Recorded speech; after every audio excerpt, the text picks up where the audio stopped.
Both liberal candidate Susan Crawford and conservative candidate Brad Schimmel are sitting judges, and we've seen attack ads challenging their sentencing records on the bench.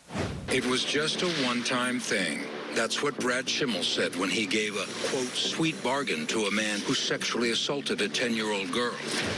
It's terrifying that Susan Crawford would consider a 4-year sentence appropriate for raping a child. Now, let's clarify what's going on here. Judges in Wisconsin get to consider a variety of factors when imposing a sentence. This can be the nature of the crime. So for a sexual assault case, for example, if the victim contracted an STD during the crime, that might be an aggravating factor that the judge may consider when imposing a sentence.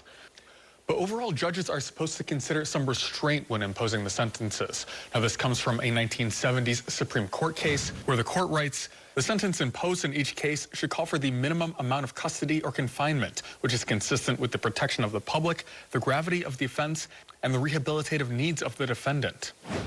The other thing to note here is that the state Supreme Court is not a trial court, that the justices don't deal with sentencing defendants. Now, UW Law professor John Gross tells us that the state Supreme Court may review some sentences that lower courts decide, but they don't impose new sentences themselves. In fact, we spoke with both candidates running for the court, asking them what they thought the role of the court is here in Wisconsin. So the Wisconsin Supreme Court every year decides cases that cross every different area of law.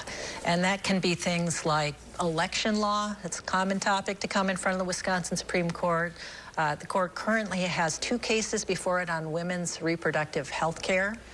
There's 2 things here. One is what the role the court's supposed to have.